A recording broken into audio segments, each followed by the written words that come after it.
Meus irmãos, graça e paz a todos, estamos aqui para a terceira parte, que eu prometi para vocês, a terceira e última parte.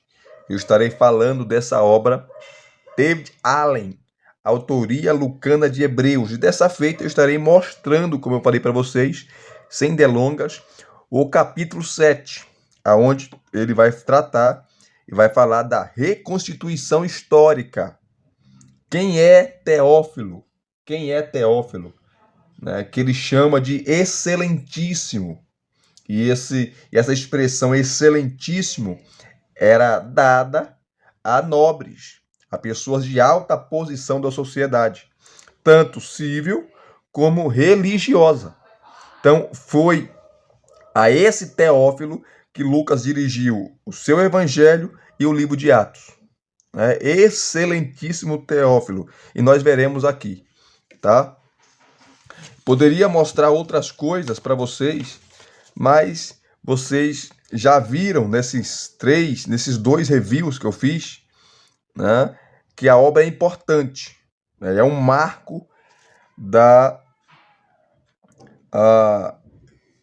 apesar que chegou um pouco atrasado aqui no Brasil, né, mas essa obra é um marco, será um marco para a identidade do escritor aos Hebreus. É uma tese, mas a tese dele tem muito fundamento.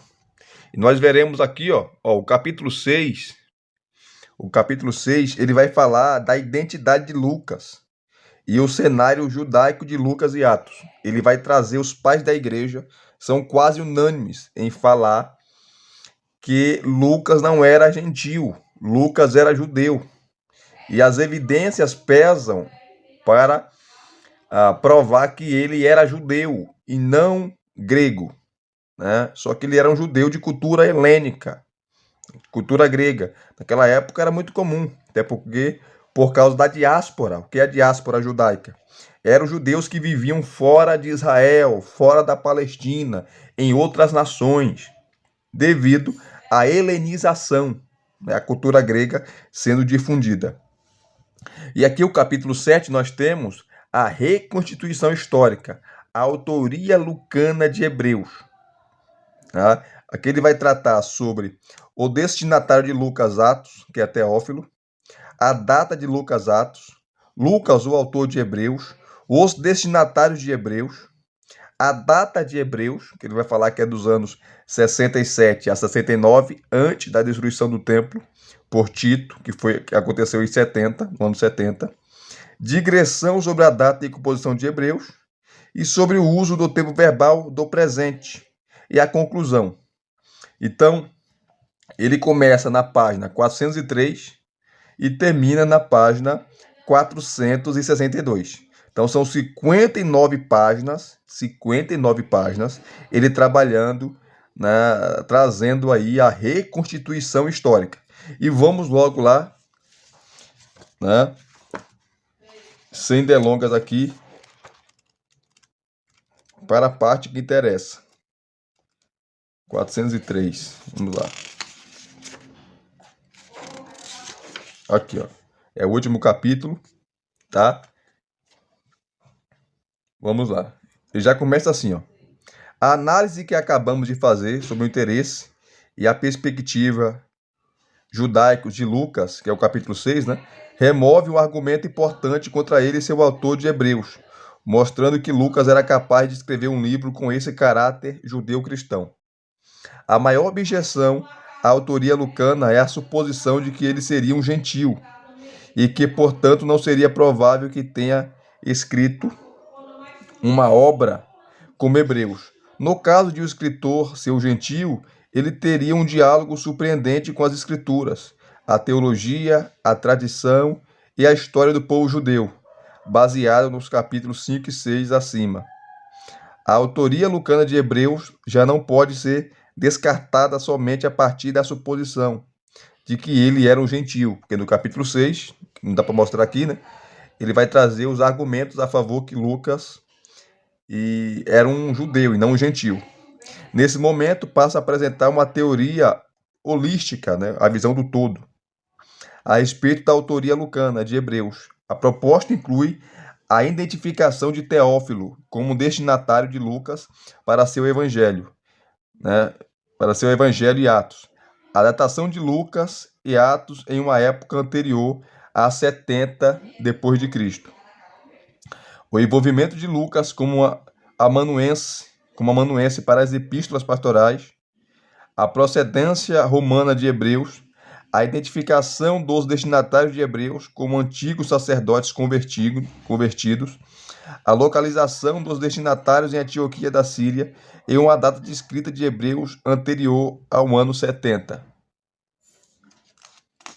É isso que ele vai tratar.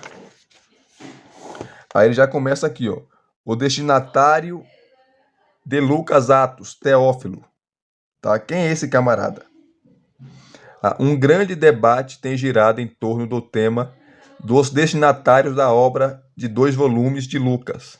A maior parte dos estudos acadêmicos do Novo Testamento claramente optou por um público gentio. Mais recentemente, no entanto, surgiu uma série de obras que questiona a teoria da formação gentia de Lucas, a teoria dos destinatários gentios ou as duas ao mesmo tempo, e propõe a probabilidade de os destinatários serem judeus. Jervell Franklin e outros apresentaram evidências para provar a formação judaica de Lucas. Como eu falei para vocês aqui, sempre você vai ter notas de rodapé, né? Ele dialogando com outros escritores, com outras obras, né? Outras obras. Vamos lá. Vamos ler. Cadê? Evidência, informação. Sem dúvida, os cristãos gentios leram o Evangelho de Lucas, mas suspeito que seu público principal tenha sido os judeus. Surge também toda uma série de perguntas sobre o público de Lucas. O Evangelho de Lucas foi endereçado a uma igreja ou um grupo de igrejas? A um local específico? A uma audiência geral? Ou só para uma pessoa? Richard Vaughan propôs que todos os 4 evangelhos foram escritos na segunda metade do século I, para destinatários genéricos no mundo mediterrâneo. Estou propondo que esse não é o caso do Evangelho de Lucas. Proponho que o principal destinatário do Evangelho de Lucas consiste em alguém chamado Teófilo. Os prólogos, tanto para Lucas quanto para Atos, referem-se a esse indivíduo, mas sem uma identificação mais detalhada. As teorias a respeito da sua identidade podem ser agrupadas em 3 vertentes. Primeiro, alguns consideram que o nome representa uma pessoa fictícia ou algum grupo, porque o nome Teófilo significa aquele que ama a Deus.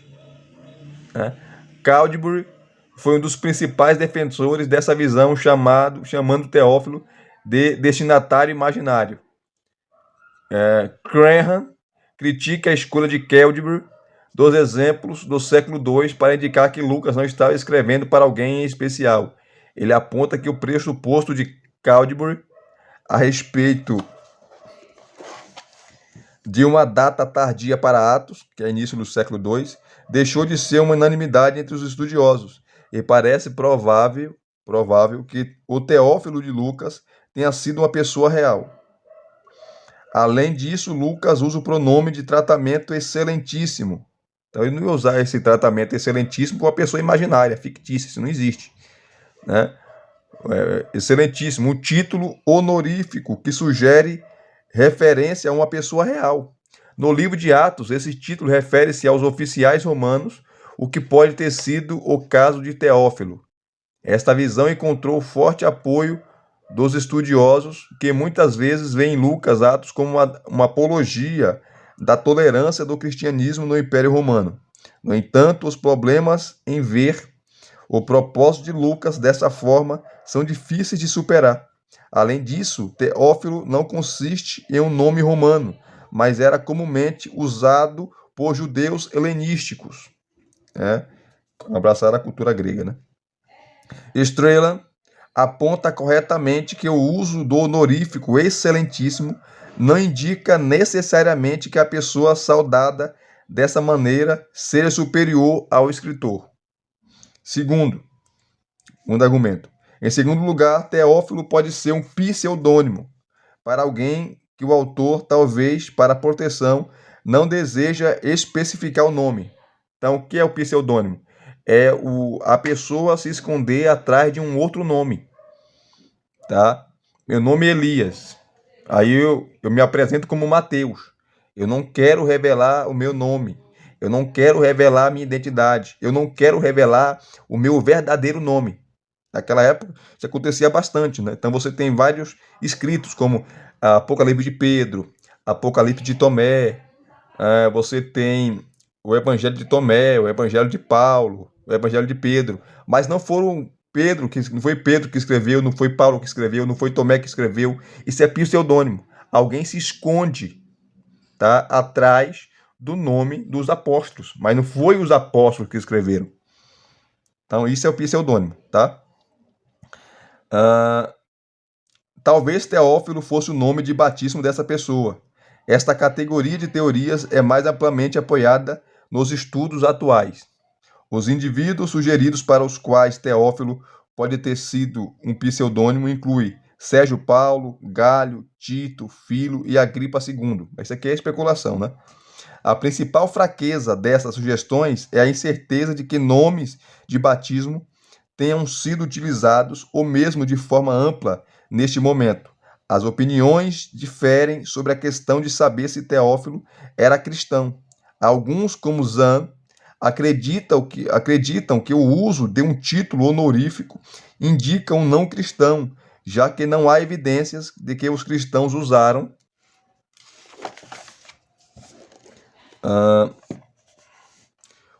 títulos seculares para abordar outros cristãos. Alguns propõem que o destinatário de Lucas era um temente a Deus. No entanto, o versículo 4 no prólogo de Lucas, para que conheças a certeza das coisas que já estás informado, parece indicar que Teófilo já era um cristão. Terceira teoria. A teoria ou grupo de teorias final é que Teófilo era, na verdade, o nome do leitor pretendido de Lucas. Esta teoria é a mais provável. Pelo menos dois nomes foram propostos para identificar o destinatário de Lucas Atos.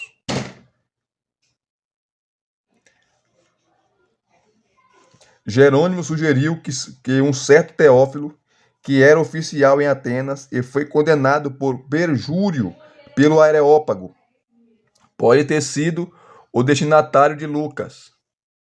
Outros propuseram que Teófilo de Antioquia, que é mencionado nos reconhecimentos de Clemente, e diz ter doado sua casa como local de encontro para a igreja, pode ter sido o destinatário de Lucas. Nenhum desses indivíduos viveu durante o período necessário para ser considerado como destinatário de Lucas.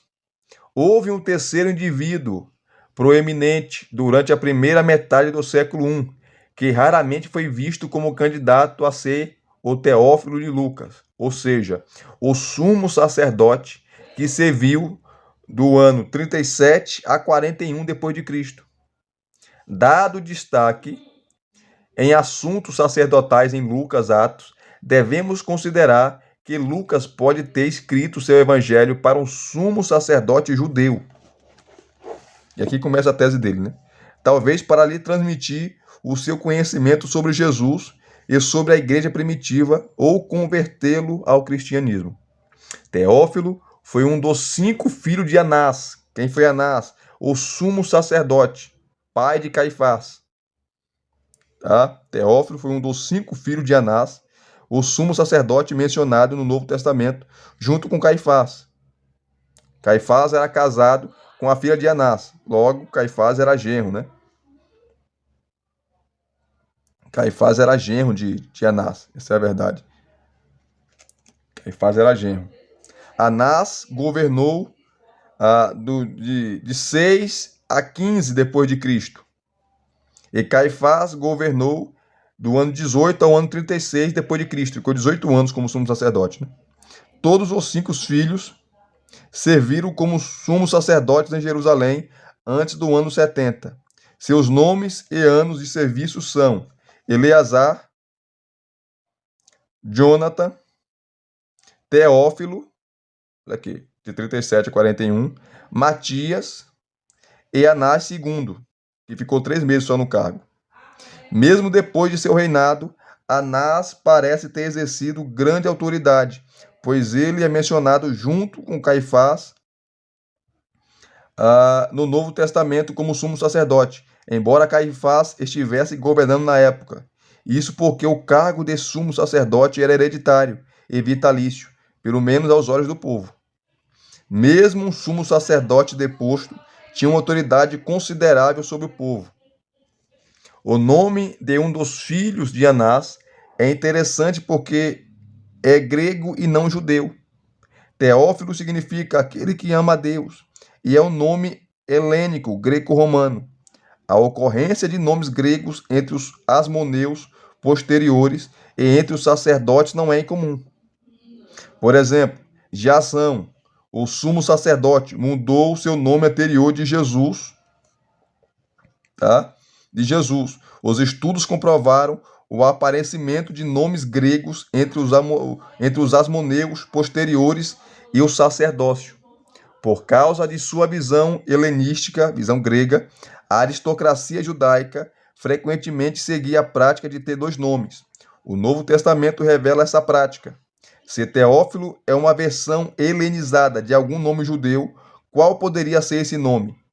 Robert Eisler propõe que Teófilo também era conhecido como Iohanan, João, pelas seguintes razões. Aí ele vai dar. Em primeiro lugar, Teófilo equivale à tradução grega do hebraico Iohanan. Quando um nome não judeu era adotado, além de um judeu muitas vezes possuía algum vínculo fonológico ou semântico com o original. É provável que nomes judeus estejam por trás de alguns dos nomes gregos e latinos em Atos. Interessante, né? A tese dele. Segundo lugar, em Atos 4:6, o Códice de Beza apresenta Jonatas em vez de João, em uma referência a membros da família do sumo sacerdote, já que Joséfo menciona Jonatas, o filho de Anás, em 6 passagens. Esta variante em Atos 4:6 tem sido explicada como uma correção, visto que não se conhecia nenhum João da família do sumo sacerdote. Entretanto, essa correção seria desnecessária, já que um filho de Anás chamado João e outro com o nome de Alexandre são mencionados por Joséfo. Este João é introduzido como Anânio Ioannes, João, filho de Anás, e Joséfo o descreve como um comandante das forças judaicas em Gófina. Então, possivelmente, esse João é o Teófilo, né? Porque Anás só teve 5 filhos, onde muitos sacerdotes viviam. E Acrabeta, em torno de 66 depois de Cristo. Será que esse João poderia ser filho de um Anás desconhecido? Uma resposta pode ser... cadê?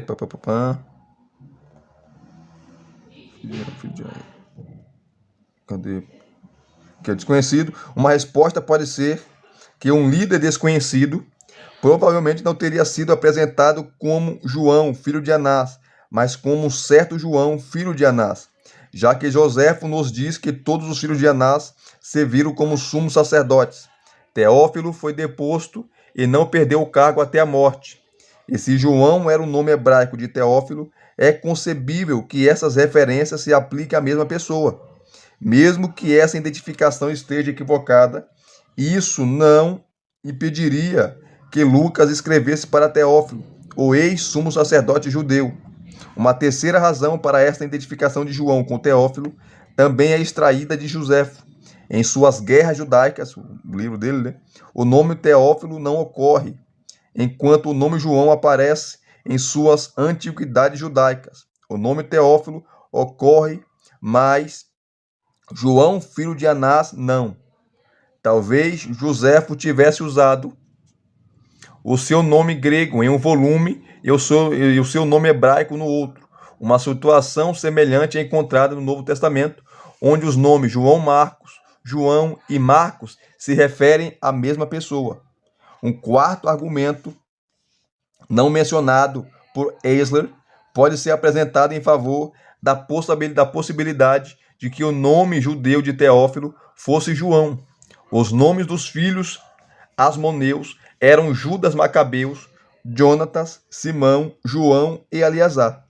2 desses 5 nomes correspondem a 2 dos 5 filhos de Anás, ou seja, Eleazar e Jonatas.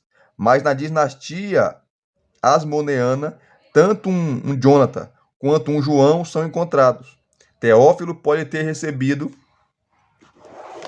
o nome de João, como sugerido acima. Então, 3 dos 5 filhos de Anás tinham nomes equivalentes aos filhos de Asmon.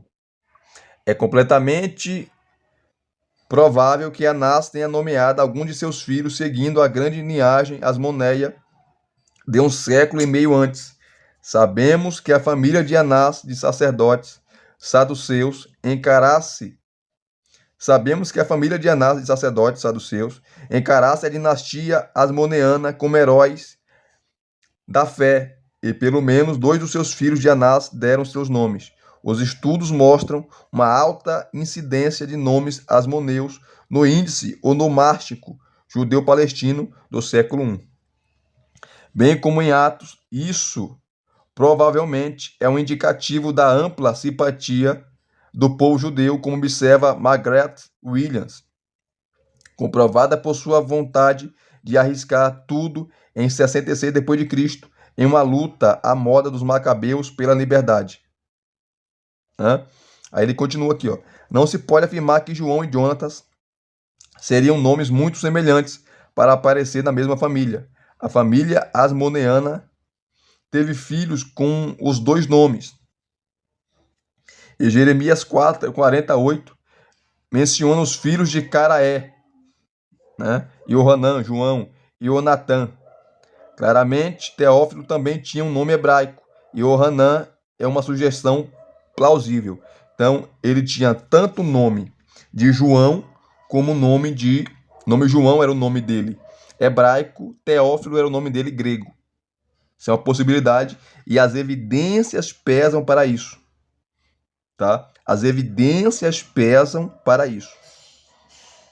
Aí ele continua aqui, os estudos acadêmicos, conservadores tendem a citar Lucas Atos entre os anos 61 e 65. Tá? Além disso, o pronome de tratamento excelentíssimo não foi usado somente para oficiais romanos, mas também para os sacerdotes, pelo menos nos séculos 2 e 3.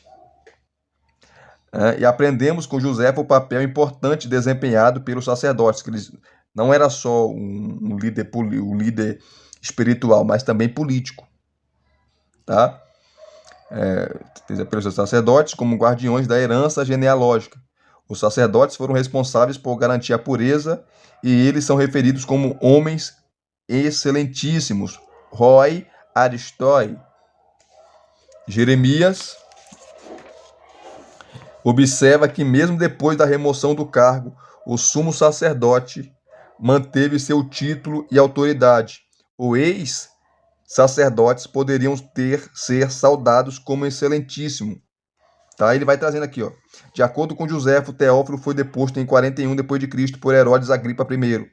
Pode ser que Teófilo não fosse tão antagônico à nova seita cristã como Herodes queria que ele fosse. Então ele o retirou do cargo em favor de alguém menos caridoso. Afinal, foi Herodes Agripa I que matou Tiago. Atos capítulo 12, E Lucas pode ter preservado essa informação junto com seu relato único da morte de Herodes, principalmente por ser uma informação que interessaria a Teófilo. A outra evidência arqueológica interessante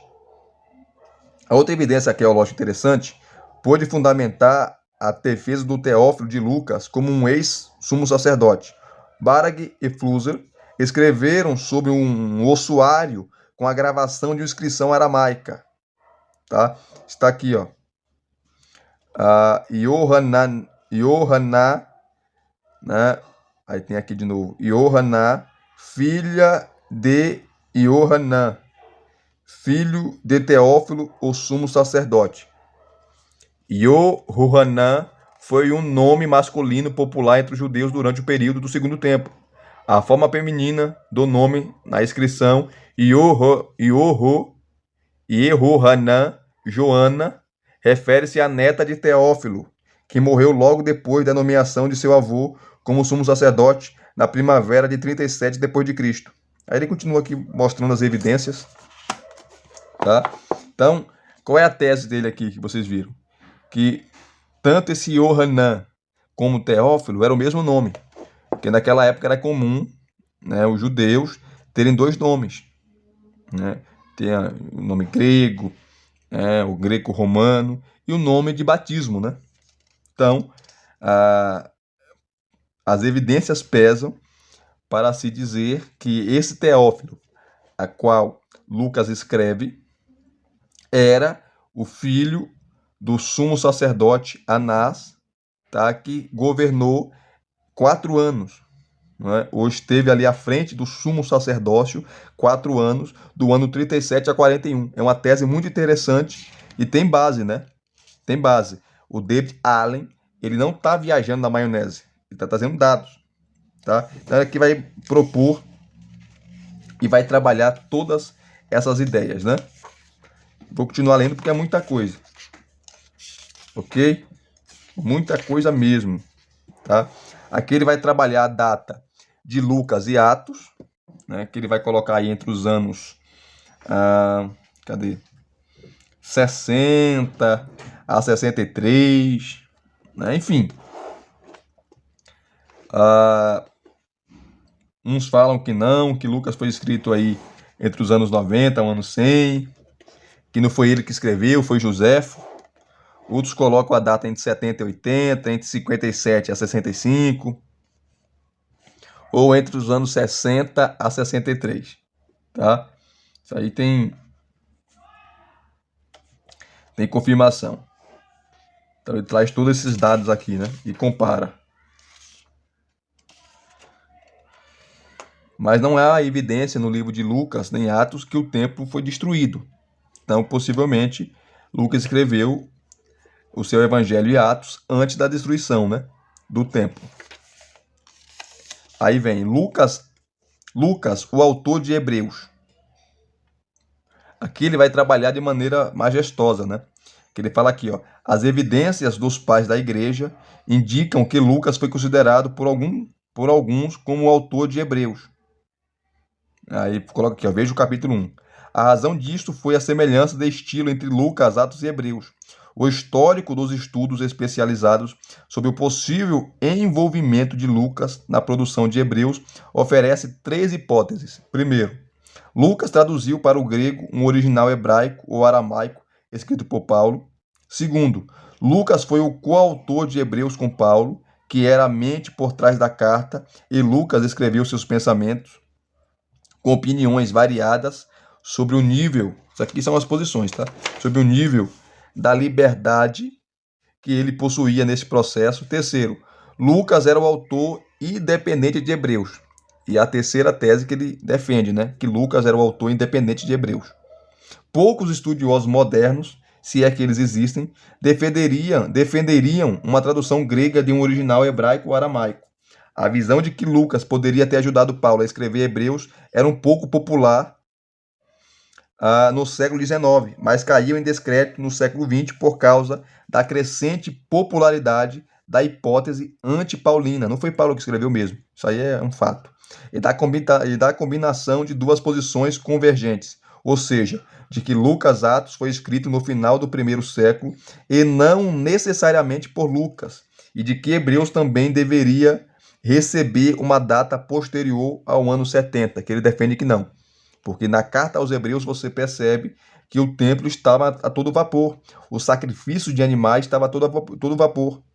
Então, Hebreus foi escrito antes do ano 60, antes do ano 70, que o templo foi destruído. Ele defende aqui uma data entre os anos 67 a 69 e Lucas é o seu autor.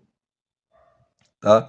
E ele traz aqui algumas pistas, né? Como por exemplo, em Hebreus 13, 23 a 24, há pelo menos 6 pistas sobre o cenário da carta. Primeiro, o autor e os leitores são conhecidos de Timóteo, já que ele é referido como nosso irmão.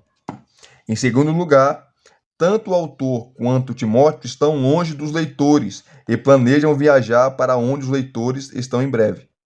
Em terceiro lugar, Timóteo aparentemente tinha sido preso, ou pelo menos detido e depois liberado. Em quarto lugar, o autor provavelmente estava no mesmo local que Timóteo, mas aparentemente não foi preso. Em quinto lugar, os destinatários são exortados a cumprimentar seus líderes, implicando o local de população considerável, o suficiente para ter uma igreja com líderes. Isso pode indicar que o escritor não está dirigindo a uma igreja inteira, mas a um grupo menor dentro da igreja. Em sexto lugar, quer o autor esteja escrevendo da Itália ou não, ele envia as saudações de cristãos italianos que estão com ele. Muito bom essa informação, né? Tá? E aqui ele vai trazendo outras hipóteses maravilhosas, tá? Muito bom mesmo. Esse capítulo 7, como todos os capítulos são maravilhosos, né? Aqui ele vai trabalhar a hipótese dos destinatários de Hebreus, né? Nós sabíamos que eram judeus que voltaram, estavam pensando em voltar ao judaísmo. Mas será que também que eram ex-sacerdotes? Né? Será que alguns defendem que eram ex-sacerdotes, como Teófilo, né? Por isso que Lucas fala ali, usa uma linguagem bem conhecida do sacerdócio sobre a matança de animais, o sacrifício, a roupa do sacerdote e por aí vai. Ele vai tratar aqui no destinatário de Hebreus, que eu não vou ler por causa do tempo, tá? Já estamos com 32 minutos, tá? Vai citar vários teólogos aqui, Raymond Brown, enfim, e entre outros, tá?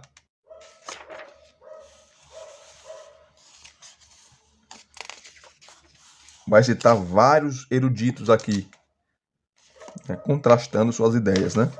Mostrando suas ideias, argumentos e por aí vai. Maravilhoso. Olha o tanto de coisa aqui, ó.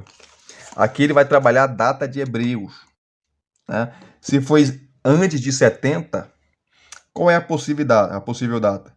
Então vai aí, varia, né? Uns colocam entre os anos 64 a 69, tá? Outros colocam aí no ano 96, né? No final do reinado de Domiciano. Mas as evidências pesam, isso é um fato, você lendo a carta, que foi antes de 70, antes da destruição do templo. E é isso que ele trabalha aqui. Tá? É isso que ele trabalha. Aí que vem a digressão sobre a data de composição de Hebreus e sobre o uso do tempo verbal do presente, que o escritor usa, né? O escritor usa. E aqui vem a conclusão, tá? Conclusão dele, tanto do capítulo 7 como a conclusão final do livro, tá? Aí ele vai terminar assim, ó. Voltando para a analogia do tribunal que fiz na introdução, eu ofereço os seguintes argumentos finais. Com base em todas as evidências, concluo que o próprio Lucas, de modo independente, escreveu a carta aos Hebreus de Roma por volta de 67 d.C. Podemos reconstituir historicamente as circunstâncias da escrita, cerca de 5 a 7 anos antes. O Evangelho de Lucas e Atos foram endereçados a Teófilo, um ex-sumo sacerdote judeu em Jerusalém, que ele governou ali, que ele ficou no cargo, né, de 37 a 41. Ele foi deposto por Herodes Agripa por razões desconhecidas. O Evangelho de Lucas foi escrito em cerca de 60 a 61 e Atos em cerca de 62 a 63, enquanto Lucas estava em Roma durante a primeira prisão romana de Paulo, tá? Lucas escreveu Hebreus em Roma logo depois da morte de Paulo e endereçou-a a um grupo de ex-sacerdotes judeus que havia se mudado para Antioquia, na Síria. Reunia evidências de Hebreus e das epístolas pastorais para apoiar uma data de composição de cerca de 67 d.C., durante os tempos turbulentos da Guerra Judaica. Tá? Aí ele conclui aqui, ó, de maneira magistral, tá? e no final você tem a bibliografia selecionada. Uma obra de peso, uma obra maravilhosa, acadêmica, que pode mudar o conceito sobre um livro canônico. E se vocês gostaram desse último review dessa obra, mostrando o capítulo 7, deixa aqui o seu comentário, deixe o seu like, se inscreva no canal se você não é inscrito e divulguem esse canal. Eu não sou de divulgar não, eu deixo vocês divulgarem. Divulgue esse canal para os seus amigos, para aqueles que gostam de bons materiais, de boa teologia, tá certo? Graça e paz a todos. Muito obrigado mais uma vez. Até as próximas indicações.